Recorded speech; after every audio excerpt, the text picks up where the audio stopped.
بچے کو بچپن سے توحید سکھاؤ۔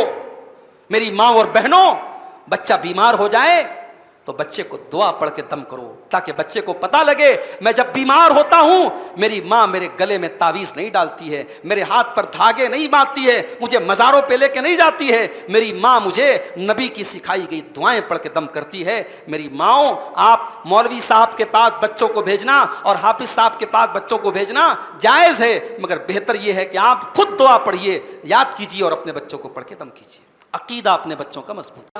آپ نے فرمایا کہ انسان کی سب سے بہترین نماز اس کے گھر میں ہوتی ہے، فرض کے علاوہ، فرض نمازوں کے علاوہ جو نفلی نمازیں ان کو گھر میں ادا کرنے کا حکم دیا۔ جب آپ گھر میں نماز پڑھیں گے آپ کے چھوٹے چھوٹے بچے آپ سے نماز سیکھیں گے، نماز کی دعائیں سیکھیں گے، نماز کا ماحول آپ کے گھر میں پیدا ہوگا، دینداری کا ماحول آپ کے گھر میں پیدا ہوگا۔ اور آج جو حالات بگڑے ہیں، جو فتنے پھیل رہے ہیں، اور مسلمان لڑکیاں جو بڑی تیزی کے ساتھ مرتد ہو رہی ہیں، مجھے اجازت دیجیے یہ کہنے کی کہ اس کے ذمہ دار کہیں نہ کہیں ہم اور آپ ہیں۔ جن بچیوں کو گھر میں ماں کا پیار نہ ملے، جن بچیوں کو گھر میں باپ کا پیار نہ ملے، جن بچیوں کو ہمیشہ گھر میں ڈانٹا جائے، پھٹکارا جائے، ان کے اندر کمیاں نکالی جائیں، ان بچیوں کو نا باہر پیار کا لالی پاپ کوئی دکھاتا ہے نا، وہ پیار کا لالی پاپ ان کو بہکانے کے لیے کافی۔ الحمدللہ نحمده ونستعینه ونستغفره ونعوذ باللہ من شرور انفسنا ومن سیئات اعمالنا من يهده الله فلا مضل له ومن يضلل فلا هادي له واشهد ان لا اله الا الله وحده لا شريك له واشهد ان محمدا عبده ورسوله يا ايها الذين امنوا اتقوا الله حق تقاته ولا تموتن الا وانتم مسلمون يا أيها الناس اتقوا ربكم الذي خلقكم من نفس واحدة وخلق منها زوجها وبث منهما رجالا كثيرا ونساء واتقوا الله الذي تساءلون به والأرحام إن الله كان عليكم رقيبا يا أيها الذين آمنوا اتقوا الله وقولوا قولا سديدا يصلح لكم أعمالكم ويغفر لكم ذنوبكم ومن يطع الله ورسوله فقد فاز فوزا عظيما أما بعد فإن خير الحديث كتاب الله وخير الهدي هدي محمد صلى الله عليه وسلم وشر الأمور محدثاتها وكل محدثة بدعة وكل بدعة ضلالة وكل ضلالة في النار أعوذ بالله من الشيطان الرجيم بسم الله الرحمن الرحيم والذين يقولون ربنا هب لنا من أزواجنا وذرياتنا قرة أعين واجعلنا للمتقين إماما وقال تعالى في مقام آخر يا أيها الذين آمنوا قوا أنفسكم وأهليكم نارا وقودها الناس والحجارة عليها ملائكة غلاظ شداد لا يعصون الله ما أمرهم ويفعلون ما يؤمرون۔ میرے بھائیوں، اولاد اللہ تعالیٰ کی بہت عظیم نعمت ہے۔ اولاد کی قدر، اولاد کی ویلو اس سے پوچھو جس کے گھر میں اولاد نہیں ہے۔ اس ماں سے ایک بچے کی قدر کیا ہے یہ اس عورت سے پوچھو جو مچلتی ہے کہ کوئی بچہ مجھے ہو جائے اور میں اس کو گود میں لے لوں۔ اولاد کتنی بڑی نعمت ہے، اس کا اندازہ لگانا ہے تو اس باپ سے پوچھو جس کی انگلیاں مچلتی ہیں کہ میرا بھی کوئی بیٹا ہوتا، میرا بھی کوئی بچہ ہوتا اور میں اس کی انگلی پکڑ کے اس کو چلاتا۔ اولاد اللہ کی بہت عظیم نعمت ہے۔ اللہ نے اولاد کو دنیا کی زندگی کا اٹریکشن قرار دیا ہے، دنیا کی زندگی کی زینت قرار دیا ہے۔ اللہ نے فرمایا سورہ کہف کے اندر قرآن کے 15ویں پارے میں، المال والبنون زینت الحیات الدنیا، المال والبنون زینت الحیات الدنیا، مال اور اولاد تمہاری دنیا کی زندگی کی زینت ہے۔ زینت کا مطلب اٹریکشن، سجاوٹ۔ دنیا کی زندگی سے اگر اولاد کو نکال دیا جائے اور مال کو نکال دیا جائے، دنیا بیکار ہو جائے گی، بے رنگ ہو جائے گی۔ اور اسی لیے اللہ تعالیٰ نے جب قرآن کے 14ویں پارے میں اپنی نعمتوں کا بیان کیا تو خاص طور سے اللہ تعالیٰ نے 3 نعمتوں کا ذکر کیا، ایک بیوی، ایک بچے اور ایک پاک روزی۔ جس کو اچھی بیوی مل جائے، نیک بچے مل جائیں اور پاک روزی مل جائے، اب اور کیا چاہیے؟ یہ دنیا کی بڑی عظیم نعمتیں ہیں۔ اللہ نے فرمایا واللہ جعل لکم من انفسکم ازواجا، اللہ تبارک و تعالیٰ نے تم کو تمہارے ہی جان میں سے بیویاں عطا فرمائیں، تمہاری ہی جینڈر سے، تمہاری ہی جنس سے۔ انسان کے لیے اللہ نے انسان کو جوڑا بنایا، انسان کے لیے کسی جانور کو جوڑا نہیں بنایا، کسی اور مخلوق کو نہیں بنایا۔ مرد کے لیے اللہ تعالیٰ نے عورت کو جوڑا بنایا۔ واللہ جعل لکم من انفسکم ازواجا، اللہ تبارک و تعالیٰ نے تمہارے ہی اندر سے تمہارا جوڑا بنایا۔ وجعل لکم من ازواجکم بنین وحفدا، اور تمہاری بیویوں سے تمہیں اولاد عطا فرمائی، بچے عطا فرمائے، پھر پوتے پوتیاں عطا فرمائے۔ پہلے اولاد ہوئی، پھر اولاد کی اولاد ہوئی، پوتے ہوئے، پوتیاں ہوئیں، نواسے ہوئے، نواسیاں ہوئیں۔ اللہ کہہ رہا ہے یہ ہماری دوسری نعمت ہے۔ پہلے تمہاری بیوی کو بنایا، پھر بیوی سے ہم نے پوتے پوتیاں دیے، نواسے نواسیاں دیے۔ وَرَزَقَكُم مِّنَ الطَّيِّبَاتِ، اور تیسری نعمت ہم نے تم کو یہ دی کہ تم کو پاک روزی عطا فرمائی، حلال اور پاک روزی تم کھا رہے ہو، بچوں کو کھلا رہے ہو، بیوی کو کھلا رہے ہو۔ میرے بندو اگر یہ 3 نعمتیں تم کو مل جائیں، اس کے بعد بھی تم اللہ کا شکریہ ادا نہ کرو تو تم سے بڑا ناشکرا کون ہے؟ اللہ فرماتا ہے أَفَبِالْبَاطِلِ يُؤْمِنُونَ وَبِنِعْمَةِ اللَّهِ هُمْ يَكْفُرُونَ۔ میرے بندو تم اللہ کی نعمتوں کا انکار کرتے ہو اور اللہ کے ساتھ تم ناشکری کرتے ہو۔ تو یہ 3 بڑی بڑی نعمتیں ہیں، اور اسی لیے اللہ نے اپنے نبیوں کو بھی اولاد دی۔ جتنے نبی آئے سارے نبیوں نے شادی کی اور پھر ان کی اولاد بھی ہوئی۔ اللہ نے فرمایا وَلَقَدْ أَرْسَلْنَا رُسُلًا مِّن قَبْلِكَ، اے نبی ہم نے آپ سے پہلے بہت سارے رسول بھیجے۔ وَجَعَلْنَا لَهُمْ أَزْوَاجًا وَذُرِّيَّةً، اور ہم نے ان رسولوں کی بیویاں بنائی، ہم نے ان رسولوں کی اولاد بنائی۔ سارے رسول انسان تھے، سارے رسول شادی شدہ تھے۔ حالانکہ حضرت عیسیٰ علیہ السلام کے بارے میں بعض روایات ایسی ملتی ہیں کہ انہوں نے شادی نہیں کی، لیکن کوئی یعنی کنفرم کوئی اوتھینٹک روایت نہیں ملتی کہ انہوں نے شادی نہیں کی۔ اللہ کہہ رہا ہے کہ ہم نے نبیوں کی اولاد بنائی، ہم نے ان کی بیویاں بنائی۔ اور اتنا ہی نہیں، آپ دیکھیے کہ اولاد اتنی بڑی نعمت ہے کہ اللہ کے پیغمبروں نے اللہ سے دعا کی۔ حضرت زکریا علیہ السلام اتنے بڑے پیغمبر ہیں، وہ اللہ سے دعا کرتے ہیں کہ اے اللہ تو مجھے اولاد دے دے، بڑھاپے میں اولاد مانگتے ہیں۔ جب اپنی بھانجی حضرت مریم کے پاس وہ بغیر موسم کا پھل دیکھتے ہیں تو ان کے ذہن میں خیال آتا ہے کہ اگر میری بھانجی کو مریم کو بغیر موسم کا پھل مل سکتا ہے تو مجھے اللہ تعالیٰ اس بڑھاپے میں اولاد کیوں نہیں دے سکتا ہے۔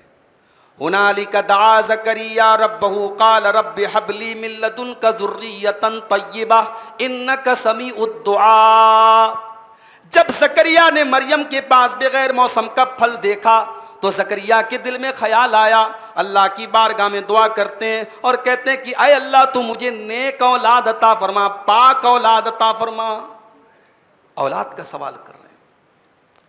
ابراہیم علیہ السلام کو آگ میں ڈالا گیا، اللہ تعالیٰ نے بالکل صاف صاف بچا لیا۔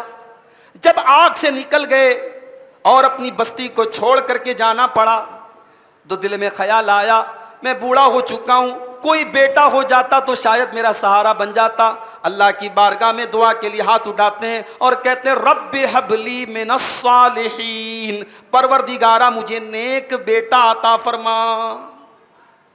تو اولاد وہ نعمت ہے، نبیوں نے اولاد مانگی ہے۔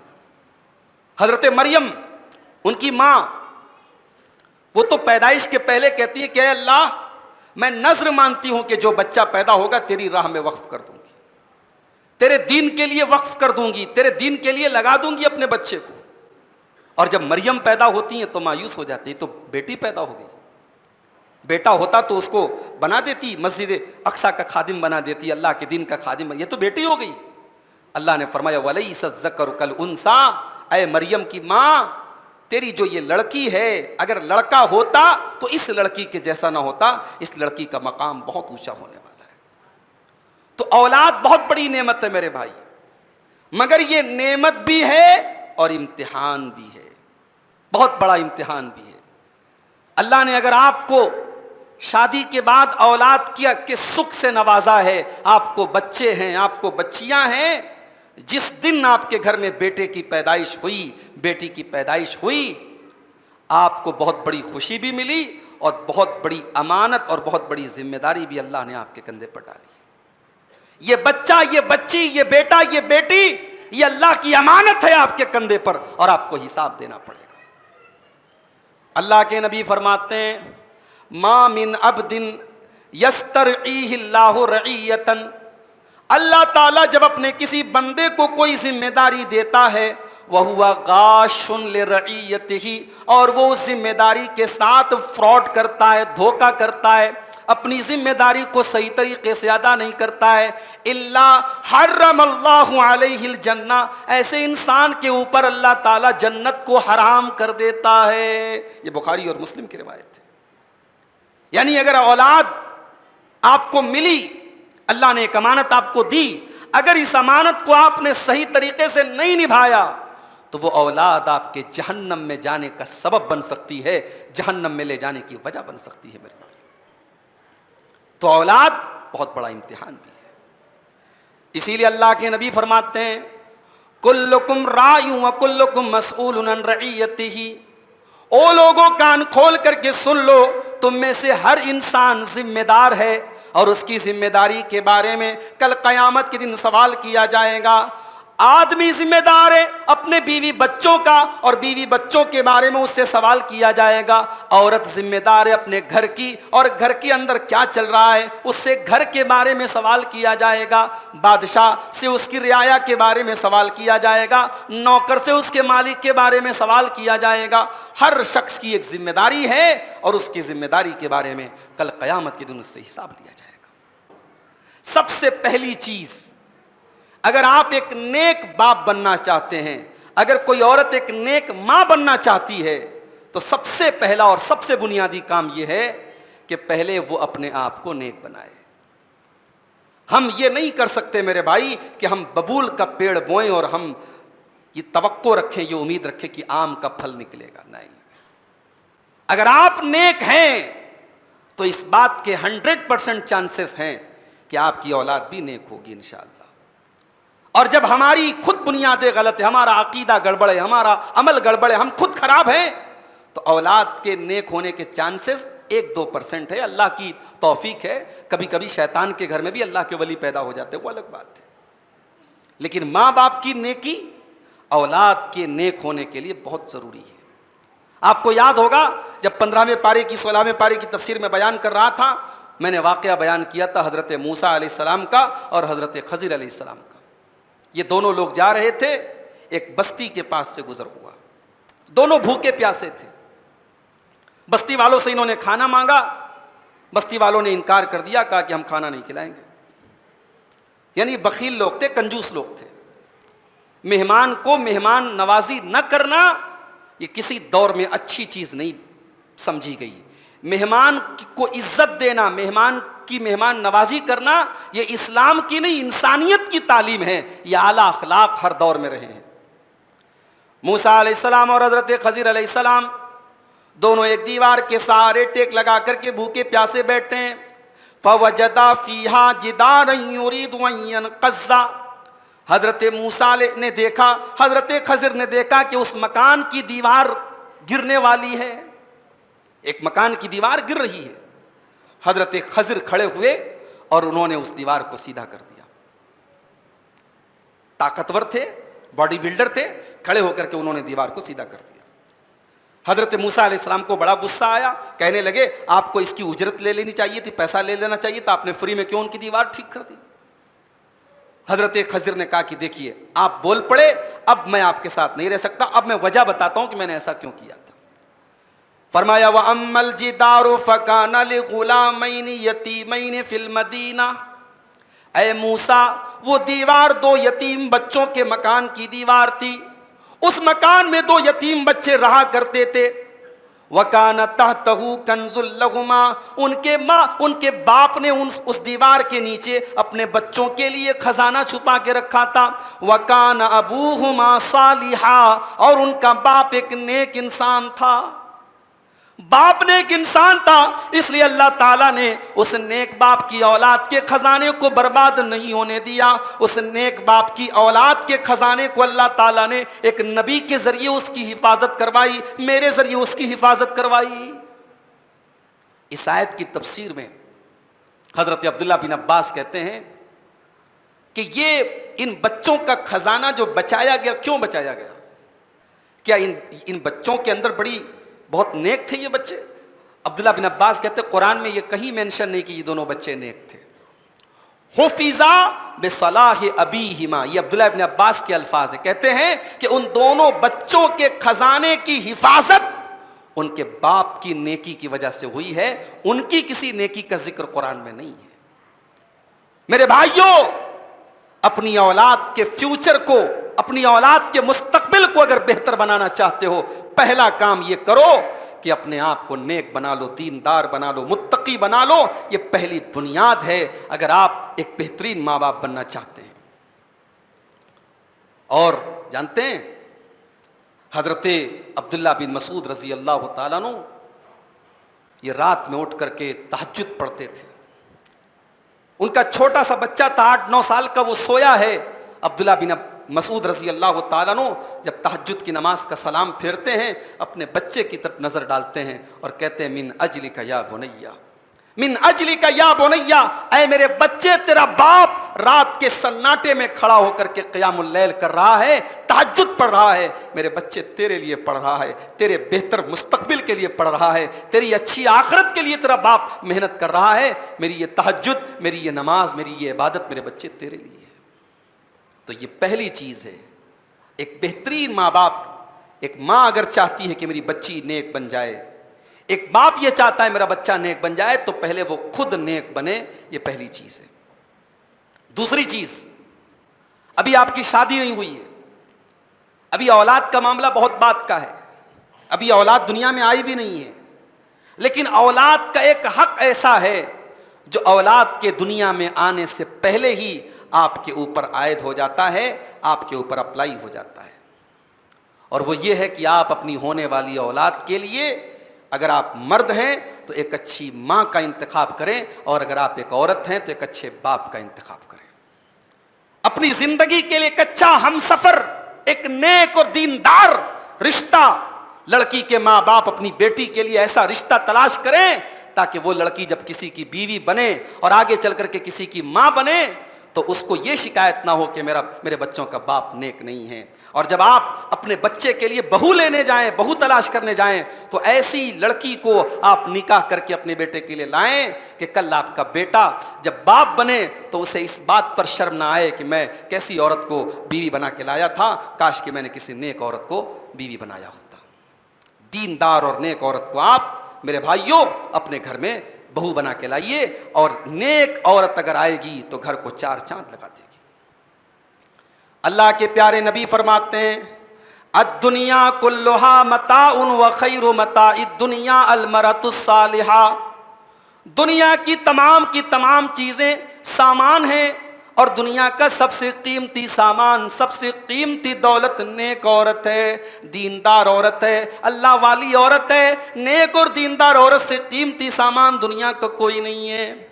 اللہ کے نبی فرماتے ہیں صلی اللہ علیہ وسلم، تنکح المرأۃ لاربعین، جب عورت کا نکاح ہوتا ہے تو 4 چیزیں عورت کے اندر دیکھی جاتی ہیں۔ لمالہا، مال دیکھا جاتا ہے، ولحسبہا، خاندان دیکھا جاتا ہے، ولجمالہا، خوبصورتی دیکھی جاتی ہے، ولدینہا، دینداری دیکھی جاتی ہے۔ اللہ کے نبی فرماتے ہیں فاظفر بذات الدین، تم دیندار عورت کو ترجیح دو، تم دیندار عورت کو اپنی بیوی بناؤ، دیندار عورت کو اپنے گھر کی ملکہ بناؤ، تم کامیاب ہو جاؤ گے۔ اور اگر تم نے ایسا نہیں کیا تریبت یدا کا، تو تمہارے دونوں ہاتھ مٹی میں مل جائیں گے، تم برباد ہو جاؤ گے۔ تو یہ دوسری چیز ہے۔ بہترین ماں باپ اگر بننا چاہتے ہیں، بچے کی پیدائش کے پہلے اپنے ہونے والے بچوں کے لیے ایک نیک ماں اور ایک نیک باپ کا انتخاب کریں۔ لڑکیوں کے والدین کو چاہیے کہ وہ اپنی بیٹیوں کی شادی دیندار لڑکوں سے کریں، اور لڑکوں کو بھی چاہیے کہ وہ اپنی ماں سے کہہ دیں اپنے گھر میں جو بھی رشتہ دیکھنے جاتی ہیں کہ آپ دینداری کو ترجیح دیں، ایک نیک نمازی پردہ والی حیا والی لڑکی کو میری بیوی بنا کے لائیں۔ یہ چیز جو ہے نیک، اگر ایک بہترین ماں باپ بننا چاہتے ہیں تو اس کے لیے بہت ضروری ہے۔ شادی ہو گئی، ایک مرد اور عورت نکاح کے بندھن میں بندھ گئے، دونوں ایک دوسرے سے میاں بیوی کی حیثیت سے فائدہ اٹھا رہے ہیں، ایک دوسرے کے ساتھ میاں بیوی کی حیثیت سے زندگی گزار رہے ہیں۔ اس میریٹل لائف میں، اس شادی شدہ زندگی میں ان کے جو پرائیویٹ ریلیشن ہیں، ان کے جو ذاتی تعلقات ہیں، ان کے جو نجی تعلقات ہیں، ان تعلقات میں بھی ان کو شریعت کے قانون کی پاسداری کرنا چاہیے۔ اس لیے کہ اللہ تعالیٰ نے یہ نظام رکھا ہے کہ شادی ہوئی ہے، اب یہی مرد و عورت جو آج میاں بیوی بنے، کل یہ کسی کے ماں باپ بنیں گے، تو یہ ماں باپ بنے اس کے پہلے ان کے درمیان جو تعلقات قائم ہو وہ تعلقاتی شریعت کی روشنی میں قائم ہو۔ یہ آپس کے تعلقات میں کوئی ایسا راستہ نہ اپنائے، کوئی ایسی شکل نہ اپنائے جو شریعت کے خلاف ہو۔ بہت ساری صورتیں ہیں، آج انٹرنیٹ کا دور ہے، موبائل کا دور ہے، بہت ساری ناجائز شکلیں سماج میں رائج ہیں۔ ان چیزوں سے بچنا ہے، جو جائز طریقہ ہے ایک دوسرے سے لذت اٹھائی جائے، اور دعا سکھائی اللہ کے نبی صلی اللہ علیہ وسلم نے کہ جب میاں بیوی ملاقات کریں تو اس دعا کو پڑھیں۔ بخاری اور مسلم کی روایت ہے، اللہ کے نبی کہتے ہیں بسم اللہ اللہم جنبنا الشیطان وجنب الشیطان ما رزقتنا، کہ اللہ کے نام سے اے اللہ ہمیں تو شیطان سے بچا، اور ہمیں جو اولاد تو دے اس کو بھی تو شیطان سے بچا۔ اللہ کے نبی فرماتے ہیں اگر یہ دعا پڑھی جاتی ہے اور اللہ تعالیٰ نے کوئی اولاد ان کے مقدر میں لکھی ہے، لم یضرہ شیطان، اس اولاد کو شیطان کوئی نقصان نہیں پہنچا سکتا۔ آپ کی ہونے والی اولاد کو سیکیورٹی دیتی ہے یہ دعا، سیفٹی دیتی ہے یہ دعا، لہٰذا اس دعا کو جان بوجھ کر کے ترک کرنا یہ بھی اولاد کے ساتھ حق تلفی ہے۔ ایک بہترین ماں باپ وہ ہیں جو اس دعا کو اپنا وظیفہ بنا لیں، اور آپس میں جب بھی تعلق قائم ہو تو اس دعا کو پڑھیں، یہ بھی اللہ کے نبی کی سنت ہے۔ شادی ہو گئی، میاں بیوی کی حیثیت سے زندگی گزر رہی ہے، اب اللہ سے دعا کریں اولاد کے لیے۔ تو جب بھی دعا کریں تو صرف اولاد نہ مانگیں، نیک اولاد مانگیں، ایسی اولاد مانگیں جو آپ کی آنکھوں میں آنسو نہ لائے، آپ کی آنکھوں کی ٹھنڈک بن جائے، آپ کے دل کا قرار بن جائے، ایسی اولاد اللہ سے مانگیے۔ قرآن کریم کا 19واں پارہ اٹھائیے، اللہ کے اسپیشل بندے، اللہ کے خاص بندے جب اللہ کی بارگاہ میں دعا کرتے ہیں تو کیا کہتے ہیں؟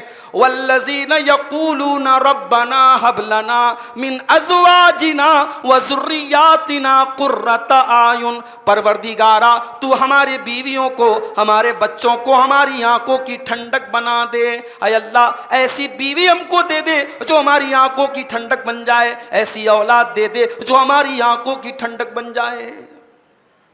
اولاد مانگو تو اللہ سے نیک اولاد مانگو۔ زکریا علیہ السلام کو دیکھیے، 80 سال کی عمر ہو چکی ہے، اللہ کی بارگاہ میں رات کے اندھیرے میں چپکے چپکے دعائیں کر رہے ہیں، اور کیا کہتے ہیں؟ کہتے ہیں اے اللہ میں بوڑھا ہو چکا ہوں، اے اللہ میں بوڑھا ہو چکا ہوں، واشتعل الراس شیبا، میرے بال سفید ہو گئے، میری ہڈیاں بوسیدہ ہو گئی ہیں، وَلَمْ أَكُنْ بِدُعَائِكَ رَبِّ شَقِيًّا، لیکن اے اللہ میں تجھ سے دعا کر کے کبھی بد نصیب نہیں ہوا ہوں، تجھ سے دعا کرنے کے بعد کبھی خالی ہاتھ نہیں لوٹا ہوں۔ وَإِنِّي خِفْتُ الْمَوَالِيَ مِنْ وَرَائِي، اے اللہ اگر تو نے مجھے اولاد نہیں دی، میرے بعد میرے خاندان کا کیا ہوگا؟ میری خاندان کو کون رہنمائی کرے گا؟ میری خاندان کو کون اچھا راستہ بتائے گا؟ وَإِنِّي خِفْتُ الْمَوَالِيَ مِنْ وَرَائِي وَكَانَتِ امْرَأَتِي عَاقِرًا، اے اللہ میری بیوی تو باجھ ہو چکی ہے، فَهَبْ لِي مِن لَّدُنْكَ وَلِيًّا، اے اللہ تو مجھے نیک بیٹا عطا فرما، ایسا بیٹا عطا فرما جو میرا وارث بن سکے اور آل یعقوب کا وارث بن سکے۔ وَاجْعَلْهُ رَبِّ رَضِيًّا، اور اے اللہ ایسا بیٹا عطا فرما جو ہر حال میں تیری تقدیر پر راضی رہے، تیرے فیصلے پر راضی رہے، تیری تقدیر سے کبھی شکوہ نہ کرے، ایسا بچہ دے۔ اللہ نے دعا قبول کی اور حضرت زکریا کو ایسا بیٹا دیا کہ بڑا ہی نیک، بڑا ہی دیندار اور بڑا ماں باپ کی خدمت کرنے والا اور اللہ کا نبی حضرت یحییٰ علیہ السلام کی شکل میں اللہ نے ان کو بیٹا دیا۔ تو بہترین ماں باپ وہ ہوتے ہیں جب ان کی زندگی میں یہ پیریڈ آتا ہے کہ وہ اللہ سے اولاد مانگ رہے ہیں، تو جب بھی وہ دعا کے لیے ہاتھ اٹھاتے ہیں نیک اولاد مانگتے ہیں۔ اور نبیوں کی دعائیں قرآن میں بیان کی گئی، آپ ان دعاؤں کو یاد کر لیجئے۔ اولاد کا جب بھی سوال کرنا ہو ان دعاؤں کو پڑھیے، رب حب لی من الصالحین، رب حب لی من لدنک ذریۃ طیبہ انک سمیع الدعاء، ان دعاؤں کو آپ پڑھیے۔ اس کے بعد چوتھی چیز یہ ہے، اب بچہ حمل میں ہے، بیوی پریگننٹ ہے، اب اس پیریڈ میں بہترین ماں اور بہترین باپ کی یہ ذمہ داری ہے کہ اس پیریڈ میں بیوی جو ہے وہ اپنے صحت کا خیال رکھے، اچھی ڈائٹ لے، اچھی خوراک لے، تاکہ اس کے پیٹ میں جو بچہ ہے اس کی نشو و نما، اس کی پرورش اچھے طریقے سے ہو۔ شوہر کو چاہیے کہ اپنی حیثیت کے مطابق بیوی کو اچھی چیزیں لا کے دے، فروٹس لا کے دے، جو بھی ڈاکٹر جو ریکمینڈ کرتے ہیں وہ تمام چیزیں اس کو لا کے دے۔ اگر کوئی شوہر ایسا ہے کہ بیوی حمل سے ہے، اس کو اذیت دے رہا ہے، اس کو ٹارچر کر رہا ہے، اس کو مار رہا ہے، اس کو پیٹ رہا ہے، اس کو تکلیفیں دے رہا ہے، وہ صرف اپنی بیوی پر ظلم نہیں کر رہا ہے، اپنے اس بچے پر بھی ظلم کر رہا ہے جو ابھی دنیا میں نہیں آیا ہے، اس بچے کے ساتھ بھی ناانصافی اور زیادتی کر رہا ہے۔ ایک بہترین ماں باپ وہ ہیں کہ اس پیریڈ میں ابھی بچہ ماں کے پیٹ میں ہے، اپنی بیوی کا بھرپور خیال رکھتے ہیں، اور وہ عورتیں بھی ایک ماں کی حیثیت سے اپنا بھرپور خیال رکھتی ہیں۔ یہ ایک بہترین ماں باپ کی بہت بڑی ذمہ داری ہے۔ اس کے بعد اب بچہ پیدا ہوا، بچے کی پیدائش کے بعد ایک مسئلہ یہ آتا ہے، ہمارے یہاں بہت یہ اکثر لوگ سوال کرتے ہیں، مولوی صاحب بچے کے کان میں اذان دینا کیسا ہے؟ یاد رکھ لیجئے یہ مسئلہ، بچے کے کان میں اذان دینا یہ ایک حدیث سے ثابت ہے، مگر وہ حدیث صحیح نہیں ہے۔ جس حدیث میں بچے کے کان میں اذان کا ذکر ہے وہ حدیث سند کے اعتبار سے صحیح نہیں ہے، اور جس حدیث میں بچے کے ایک کان میں اذان اور ایک کان میں اقامت کا ذکر ہے وہ حدیث تو بہت زیادہ ضعیف ہے، بلکہ موضوع روایت بھی ہے۔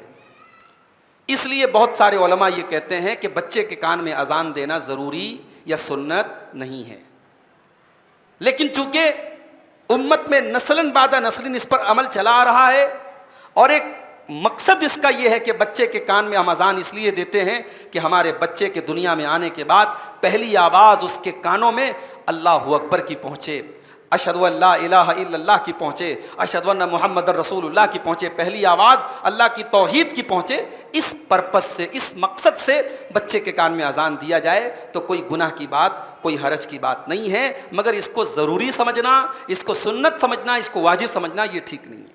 ہمارے یہاں بعض لوگ کیا سمجھتے ہیں، بچے کے کان کی میں جو اذان دی جاتی ہے اس اذان کو لے جا کے کہاں جوڑتے ہیں؟ جنازے کی نماز سے۔ بھانمتی کا کنبا جوڑا، کہاں کی اینٹ کہاں کا روڑا۔ کہتے صاحب جنازے کی نماز میں کوئی اذان نہیں ہوتی اور اس اذان کے بعد کوئی نماز نہیں ہوتی، تو یہ جو بچے کے کان میں اذان دی گئی تو اسی کی نماز پڑھی جاتی ہے، جنازے کی نماز۔ یہ لاجک لگاتے ہیں لوگ، یہ بالکل بیکار کی لاجک ہے۔ ایک صاحب ہم سے کہنے لگے، مولوی صاحب بچہ مرا ہوا پیدا ہو تو جنازے کی نماز پڑھیں گے کہ نہیں پڑھیں گے؟ میں نے کہا پڑھنا چاہیے، اگر بچہ مرا ہوا پیدا ہے ضروری نہیں ہے لیکن پڑھنا چاہیے۔ دلیل کیا ہے؟ دلیل یہ ہے کہ اللہ کے نبی فرماتے ہیں جب بچہ 4 مہینے کا ہوتا ہے ماں کے پیٹ میں، 4 مہینے کا 120 دن کا ہوتا ہے، تو اللہ تبارک و تعالیٰ بچے کے اندر روح ڈالتا ہے اور ایک فرشتے کو بھیجتا ہے، فرشتہ 4 چیزیں لکھتا ہے، بچہ کتنی عمر پائے گا، 10 سال، 15 سال، 15 مہینے، 50 سال، جتنی زندگی پائے گا اس کی زندگی لکھ دی جاتی ہے، اس کا عمل لکھ دیا جاتا ہے، اس کی روزی روٹی لکھ دی جاتی ہے، اور وہ شقی ہوگا کہ سعید ہوگا، وہ نیک ہوگا کہ بدبخت ہوگا، یہ بھی لکھ دیا جاتا ہے۔ یہ 4 چیزیں 4 مہینے کے ہم اور آپ ہوتے ہیں ماں کے پیٹ میں لکھ دی جاتی ہے۔ تو علامہ البانی اس حدیث سے استدلال کرتے ہیں کہ جب 4 مہینے کے اوپر کی پریگننسی ہو، 4 مہینے کے بعد اگر بچہ مرا ہوا پیدا ہوتا ہے تو جنازے کی نماز پڑھنی چاہیے، کیونکہ روح اس کے اندر آلریڈی پھونکی جا چکی ہے۔ تو ایک صاحب سے جب میں نے کہا کہ مرا ہوا بچہ پیدا ہو تو جنازے کی نماز پڑھنی چاہیے، تو بولے ارے مولوی صاحب کیسے پڑھیں گے، ابھی تو اس کے کان میں اذان ہی نہیں دی گئی، جب اذان نہیں دی گئی تو یہ نماز کیسے پڑھی جائے گی؟ تو یہ لاجک ہے، یہ بنائی ہوئی لاجک ہے، اس کی کوئی حقیقت نہیں ہے۔ بچے کے کان میں آپ اذان دینا چاہیں دے سکتے ہیں۔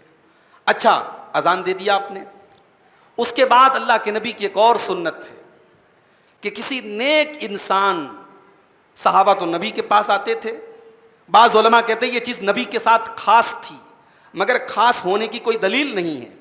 بعد میں صحابہ بھی ایسا کرتے تھے کہ جو نیک ہوتا تھا بچے کو اس کے پاس لے کے جاتے تھے، یا اس نیک انسان کو بلا لیتے تھے اور وہ کھجور کھا کر کے یا کوئی میٹھی چیز کھا کر کے اس کو ہلکا سا بچے کی زبان پہ چٹا دیتے تھے۔ اس عمل کو تہنیک کہا جاتا ہے، یہ بھی سنت ہے۔ یہ کام کر لیا آپ نے، پھر تیسرا کام یہ کرنا ہے، بچے کا اچھا سا پیارا سا نام رکھنا ہے۔ نام کیسا رکھنا ہے؟ علامہ انٹرنیٹ اور علامہ گوگل سے پوچھ کے نہیں رکھنا ہے۔ آج کل یہ بڑا مسئلہ ہے، پاکستانی سیریلوں کو دیکھ کر کے نام رکھا جا رہا ہے۔ ابھی یہ جو ایک وہ آئی تھی ترکی کی جو ایک سیریز آئی تھی ارطغرل غازی، اس کے ناموں کو لوگ بچوں کے نام پر رکھ رہے ہیں۔ تو یہ سب فضول نام آپ مت رکھیے، جو نام نبیوں کے نام ہیں، صحابہ کے نام ہیں، اور جس نام کے ساتھ اللہ کی کوئی صفت جڑی ہو اس میں عبد لگا دیجیے۔ اللہ کے 99 نام تو بڑے مشہور ہیں نا، اللہ کے ساتھ عبد لگا دیا عبداللہ ہو گیا، رحمان کے ساتھ عبد لگا دیا عبد الرحمن ہو گیا، رحیم کے ساتھ عبد لگا دیا عبد الرحیم ہو گیا، الغفار کے ساتھ عبد لگا دیا عبد الغفار ہو گیا، الغفور کے ساتھ عبد لگا دیا الغفور ہو گیا۔ تو اللہ کے ناموں کے ساتھ عبد والے جو نام ہیں وہ بہترین نام ہیں۔ اللہ کے نبی فرماتے ہیں، صحیح مسلم کی روایت ہے، جب آپ کے گھر میں بچہ پیدا ہوا، اللہ کے نبی کو 4 بیٹیاں تھیں۔ بیٹیاں بڑی رحمت ہوتی ہیں، مگر بیٹے کی خواہش تو ہو سکتی ہے نا، نبی کو بھی خواہش تھی۔ جب اللہ کے نبی کے گھر میں بیٹا پیدا ہوا آپ بہت خوش ہوئے، اور آپ نے صحابہ سے کہا کہ مجھے بیٹا پیدا ہوا ہے آج کی رات، اور میں نے اس بچے کا نام اپنے باپ کے نام پہ رکھا ہے، اپنے باپ ابراہیم کے نام پہ رکھا ہے، اس بچے کا نام میں نے ابراہیم رکھا ہے۔ اسی طریقے سے حضرت ابو موسیٰ اشعری کہتے ہیں کہ جب میرے گھر میں بچہ پیدا ہوا اور میں بچے کو لے کر کے اللہ کے نبی کے پاس آیا تو اللہ کے نبی نے کہا کہ اس بچے کا نام ابراہیم رکھو، اور اس کے بعد کھجور کے ذریعے اللہ کے نبی نے بچے کی تہنیک کی اور بچے کے لیے برکت کی دعا کی، اور بچہ میرے حوالے کر دیا۔ حضرت ابو موسیٰ اشعری کے تمام بچوں میں یہ سب سے بڑا بچہ تھا۔ تو اللہ کو یہ نام پسند ہے، نبیوں کے نام۔ احب الاسماء الی اللہ عبد اللہ و عبد الرحمن، اللہ کو سب سے زیادہ پیارے نام کون سے ہیں؟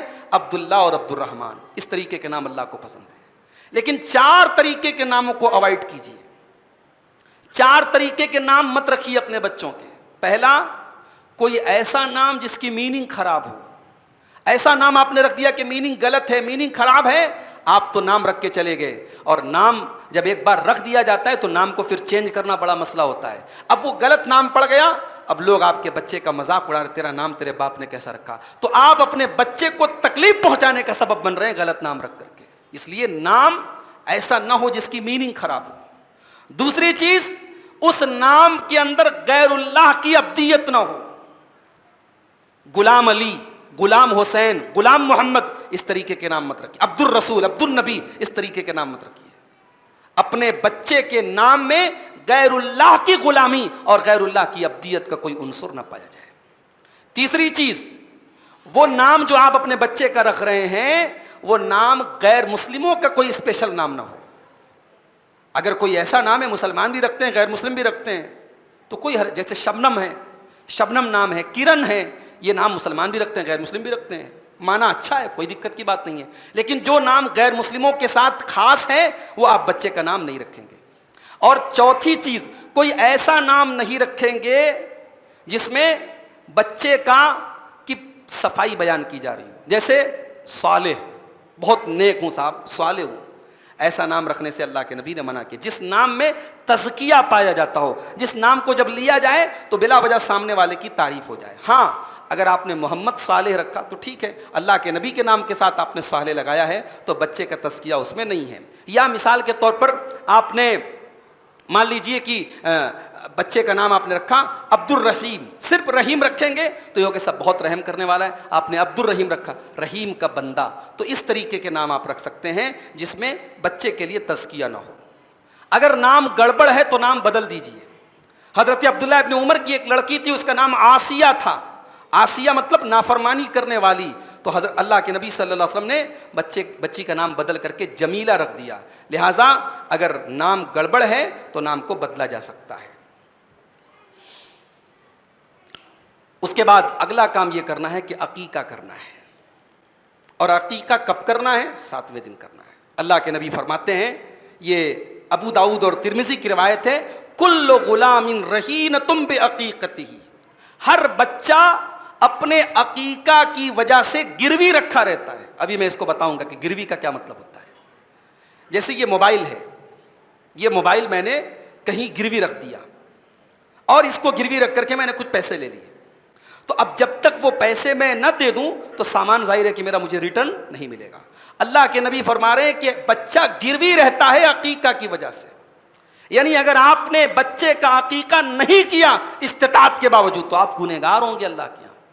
اسی لیے بہت سارے علماء نے عقیقہ کو واجب قرار دیا، اگر عقیقہ کی طاقت ہے اور آپ عقیقہ نہیں کرتے تو گنہگار ہوں گے آپ۔ اور بعض علماء کہتے ہیں گروی کا مطلب یہ ہے کہ اگر بچہ بچپن میں انتقال کر گیا، نابالغ پیریڈ میں انتقال کر گیا اور آپ نے عقیقہ نہیں کیا تو نابالغ بچے اپنے ماں باپ کے لیے اللہ کی بارگاہ میں شفاعت کریں گے، اس کو جنت میں لے کے جائیں گے۔ آپ نے بچے کا عقیقہ نہیں کیا، آپ کا بچہ آپ کے لیے شفاعت نہیں کرے گا۔ یہ بہت خطرے کی بات ہے، اس لیے بچے کا عقیقہ 7ویں دن کر دینا چاہیے۔ اب 7ویں دن نہیں ہو پایا کسی وجہ سے، کوئی مجبوری آ گئی، ایک ہوتی ہے مجبوری، ایک ہوتی ہے مجبوری بنا لیتے ہیں۔ اب صاحب ابھی وہ سیزر آپریشن ہوا ہے، ابھی ہاسپٹل سے چھٹی، تو کوئی بات نہیں بھائی، ہاسپٹل سے چھٹی نہیں ہوئی ہے، آپ جانور ذبح کر لو، 2-4 دن بعد آپ گھر میں دعوت کر دینا۔ دعوت کرنا ضروری بھی نہیں ہے، جانور ذبح کر کے غریبوں کو بانٹ دو، خود کچھ کھا لو، کچھ غریبوں کو بانٹ دو۔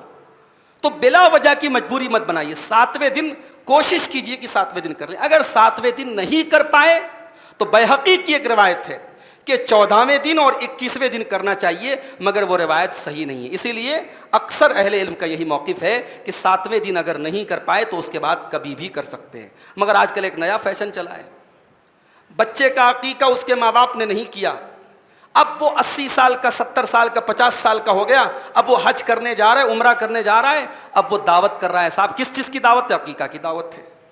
تو یہ طریقہ نہیں تھا صحابہ کا، یہ سلف کا طریقہ نہیں تھا۔ عقیقہ بچے کا والدین کے ذمے ہے۔ ہاں والدین کے پاس طاقت نہیں تھی، والدین نہیں کر پائے اور آپ کو اللہ تعالیٰ نے نوازا ہے تو الگ بات ہے، آپ کر لیجئے، مگر کوشش یہی کی جائے کہ والدین صحیح وقت پر بچے کا عقیقہ کر دیں، یہ ایک بہترین ماں باپ کی پہچان ہے۔ اچھا، عقیقہ بھی کرنا ہے اور 2 کام اور کرنا ہے، وَيُحَلَّقُ وَيُسَمَّى، بچے کے بال کو موڑ دیا جائے اور بچے کا نام رکھا جائے۔ نام آپ عقیقہ والے دن بھی رکھ سکتے ہیں اور نام پیدائش والے دن بھی رکھ سکتے ہیں، کوئی مسئلے کی بات نہیں ہے۔ بچے کا بال موڑ کر کے اس کے بال کے وزن کے برابر چاندی، بچے کے بال کا وزن کتنا ہوتا ہوگا؟ مشکل سے میرے خیال سے 5-10 گرام ہوتا ہوگا۔ 5-10 گرام چاندی کتنے کی ہوتی ہے؟ 500 روپے کی ہوتی ہوگی۔ فار ایگزامپل 500 روپیہ آپ اللہ کی راہ میں صدقہ کر دیں، اس بچے کے بال کے وزن کے برابر چاندی آپ اللہ کی راہ میں صدقہ کر دیں، یہ ایک بہترین ماں باپ کی ایک علامت ہے۔ اب اس کے بعد بچہ فیڈنگ کر رہا ہے، ماں کا دودھ پی رہا ہے، اب یہ ماں کا جو دودھ پی رہا ہے یہ بھی بچے کا حق ہے، بغیر وجہ کے ماں بچے کا دودھ نہ چھوڑائے۔ اگر ماں کو یہ لگتا ہے کہ بچے کے دودھ پلانے کی وجہ سے میری صحت بہت زیادہ خراب ہو رہی ہے اور میں بیمار ہو سکتی ہوں تو الگ بات ہے، کچھ دن پلا کے چھوڑ دیں، لیکن اگر طاقت ہے ماں کے اندر تو 2 سال تک کا کا پیریڈ اللہ تعالیٰ نے قرار دیا ہے بچے کو دودھ پلانے کا. اللہ نے فرمایا سورہ بقرہ کے اندر والوالدات یرضعن اولادہن حولین کاملین، مائیں اپنے بچوں کو پورے 2 سال تک دودھ پلائیں گی. لمن اراد ان یتم الرضاعہ، اگر باپ یہ چاہتا ہے کہ اپنے بچے کو پوری رضاعت کرائے، دودھ پلانے کا جو پورا پیریڈ ہے وہ اس پیریڈ کو پورا کرے، تو مائیں 2 سال تک دودھ پلائیں گی. وعلی المولود لہ رزقہن وکسوتہن بالمعروف، اور بچے کے باپ کی ذمہ داری ہے کہ اس پورے پیریڈ میں ماں کے کھانے پینے کا اور ماں کے پہننے کا خیال رکھے. حتیٰ کہ اگر بیوی کو طلاق بھی دے دے، طلاق کے باوجود اگر بیوی بچے کو دودھ پلا رہی ہے تو جتنے دن تک وہ دودھ پلا رہی ہے وہ پورے 2 سال کے پیریڈ کا اس کے کھانے پینے کا، اس کے پہننے کا خرچہ کون اٹھائے گا؟ باپ اٹھائے گا. تو بچے کے اس دودھ پلانے کے حق میں بھی اس میں کمی نہ کی جائے، کوشش کی جائے کہ بچے کو پورا. اور ڈاکٹرز بھی کہتے ہیں کہ بچے کو اگر ماں کا دودھ ملتا ہے تو اس سے بچے کی صحت اچھی رہتی ہے. اگر بہت سارے کیسز میں ایسا ہوا ہے کہ ماں کا دودھ بچے کو نہیں ملا، ماں کا انتقال ہو گیا یا ماں نے نہیں پلایا، تو بچے کے اندر کچھ کمزوریاں آ جاتی ہیں اور وہ کمزوریاں لائف ٹائم رہتی ہیں، ہمیشہ رہتی ہیں. اس لیے ماں کو چاہیے، باپ کو بھی چاہیے کہ اس سلسلے میں لاپرواہی نہ کرے اور بچے کو ماں سے کہہ کر کے اس کو ٹائم پر دودھ پلوائے. اس کے بعد اگلا کام، ایک بہترین ماں باپ کی جو علامت ہے وہ یہ ہے کہ آپ اپنے بچوں پر خرچ کریں. اپنے بچوں پر خرچ کریں، ایک ایک چیز کا حساب نہ لیں. ارے ابھی تو پیمپر کا پیکٹ لایا تھا، پیمپر کا پیکٹ کیسے ختم ہو گیا؟ ابھی تو صابن لایا تھا، ابھی تو کریم لایا تھا. بچے کے اوپر خرچ کرنے پر ثواب ملے گا. جیسے مدرسے میں چندہ دینا ثواب کا کام ہے، مسجد میں چندہ دینا ثواب کا کام ہے، روزے دار کو افطار کرانا ثواب کا کام ہے. بچے کے پیمپر کا خرچ کرنا بھی ثواب کا کام ہے. بچے کے اوپر، آپ اولاد کے اوپر جو خرچ کرتے ہیں اس پر بھی آپ کو ثواب ملے گا. اللہ کے نبی فرماتے ہیں دینار انفقتہ فی سبیل اللہ، 1 دینار آپ نے اللہ کی راہ میں خرچ کیا. وَدِینَارٌ أَنفَقْتَهُ فِي رَقَبَةٍ، 1 دینار سے آپ نے کسی کی گردن آزاد کر دی. وَدِینَارٌ تَصَدَّقْتَ بِهِ عَلَى مسکین، 1 دینار آپ نے کسی غریب کے اوپر خرچ کیا. وَدِینَارٌ أَنفَقْتَهُ عَلَى أَهْلِكَ، اور 1 دینار آپ نے اپنی فیملی کے اوپر خرچ کیا.